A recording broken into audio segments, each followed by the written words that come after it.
High Brazil নামটা শুনেছেন কখনো? ফুটবল আর সাম্বার দেশ ব্রাজিলের কথা বলছি না কিন্তু। হাই ব্রাজিল একটি দ্বীপের নাম। অধিকাংশ মানুষই এই দ্বীপের নাম শোনেননি, কারণ এই নামের কোনো দ্বীপ আদৌ আছে কিনা তাই তো কেউ নিশ্চিত নয়। কেউ বলে এটি কল্পনা, কেউ বা বলে যুক্তরাজ্যের পশ্চিমে দ্বীপটি নিজ চোখে দেখেছে। ইতিহাসবিদদের মতে পর্যটকদের ট্রাভেল রেকর্ডে আর আয়ারল্যান্ডের রূপকথায় হাই ব্রাজিলের উল্লেখ আছে। আয়ারল্যান্ডের রূপকথায় এটি যেন আটলান্টিসের আইরিশ সংস্করণ। ১৩২৫ সালের একটি ম্যাপে দ্বীপটির অবস্থান দেখানো হয়েছে।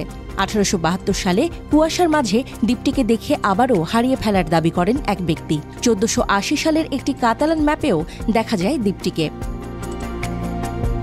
১৬৭৪ সালে জন নিসবেট নামের একজন ব্রিটিশ ক্যাপ্টেন তার জাহাজ নিয়ে নাকি হাই ব্রাজিলে পৌঁছেছিলেন। আরও ৩ জন ক্রুকে সঙ্গে নিয়ে একদিন ওই দ্বীপে তিনি থেকেছিলেন। ফেরার সময় ওই দ্বীপের এক রহস্যময় বৃদ্ধ নাকি তাদেরকে স্বর্ণ উপহার দিয়েছিল।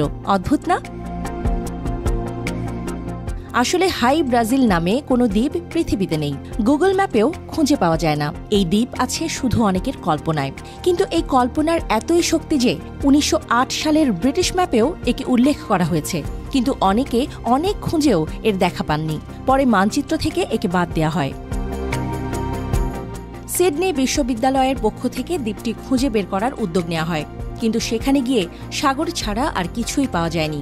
এখন মনে করা হয় অগ্ন্যুৎপাতের ফলে তৈরি হওয়া সাময়িক ভাসমান শিলা দেখে এমন বিভ্রান্তি ছড়িয়েছে প্রাচীনকালে, আর তার সঙ্গে কল্পনা মিশিয়ে আমরা বয়ে বেরিয়েছি অনেক দিন। এরকম কাল্পনিক দ্বীপ আরও আছে। এমন একটি দ্বীপের গল্পের সঙ্গে আমেরিকার বিখ্যাত অভিযাত্রী রবার্ট পেরির নামও জড়িয়ে আছে।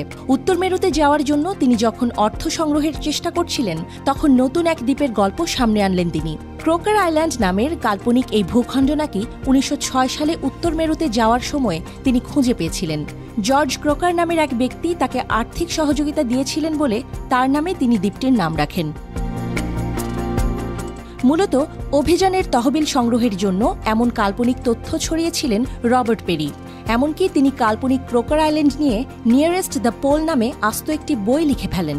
তার এই বই পড়ে আরও অনেক অভিযাত্রী ওই দ্বীপের খোঁজে বেরিয়ে পড়েছিলেন। ১৯১০ থেকে ১৯১৩ সাল পর্যন্ত এই দ্বীপটিও ম্যাপে জায়গা করে নিয়েছিল। অতি উৎসাহী অনেকেই একে আস্ত নতুন এক মহাদেশে ভেবে নেয়। এখানেও টেনে আনা হয় আটলান্টিসের মিথ। আরেকটি কাল্পনিক দ্বীপের গুজব ওঠে ১৮২১ সালে। এবারেরটির অবস্থান বলা হয় অ্যান্টার্কটিকার কাছে। এটির নাম দেয়া হয়েছিল এমারাল্ড আইল্যান্ড।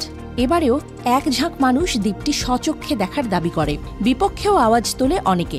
তবে এবারে এক একজনের বর্ণনায় গরমিল দেখা দেয়। কেউ বলেছিল দ্বীপটি একটি উঁচু পর্বত, কেউ বা দ্বীপটিকে ঘন জঙ্গলে ঢাকা বলে জানিয়েছিল। অনেকে আইসবার্গকে দ্বীপ ভেবে ভুল করে। এভাবে বিভিন্ন সময় বিভিন্ন ভূখণ্ড মানচিত্রে গজিয়ে ওঠে, আবার হারিয়েও যায়।